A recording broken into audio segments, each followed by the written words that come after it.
successful series of studies of 20th century problems, Dr. Lyman Abbott has pointed out that we're a nation of pioneers, and that pioneers selected out from among the descendants of these early pioneers mingled with others selected afresh from the Old World, pushed westward into the wilderness, and laid the foundations for new commonwealths.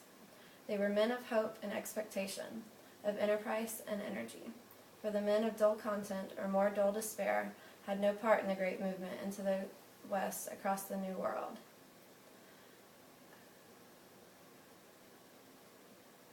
Our country has been populated by pioneers, and therefore it has in it more energy, more enterprise, more expansive power than any other in the wide world.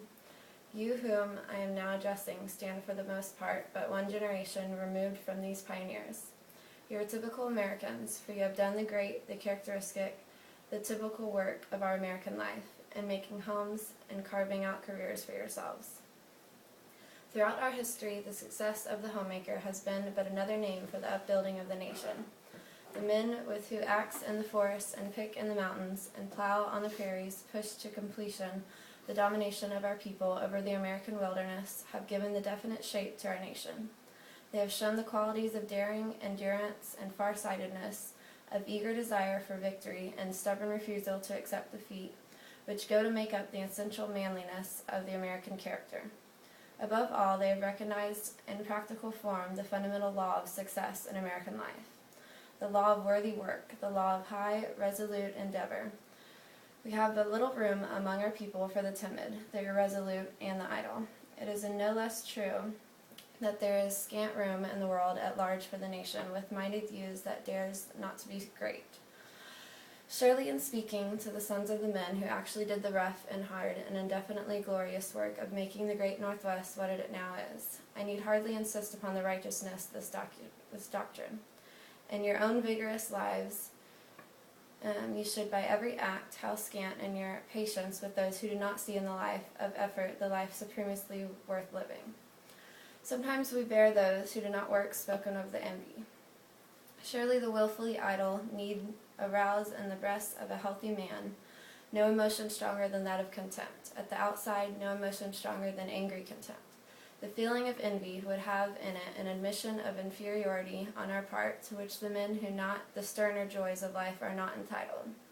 Poverty is a bitter thing, but it is not as bitter as the existence of restless vacuity and physical, moral, and intellectual flabbiness to which those doom themselves who elect to spend all their years in that vainest of all vain pursuits, the pursuit of mere pleasure as a sufficient end in itself.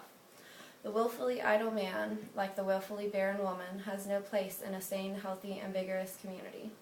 Moreover, the gross and hideous selfishness for which each stands defeats even its own miserable aims. Exactly as infinitely the happiest woman is she who has borne and brought up many healthy children, so infinitely the happiest man is he who has toiled hard and successfully in his life work.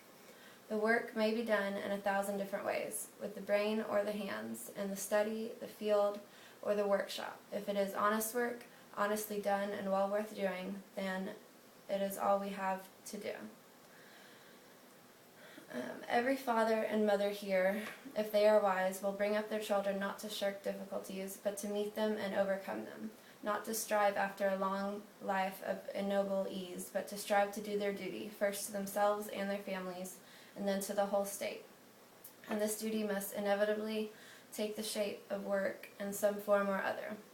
You, the sons of the pioneers, if you are true to your ancestry, must make your lives as worthy as they made theirs. They sought for the true success, and therefore they did not seek ease. They knew that success comes only to those who lead the life of endeavor.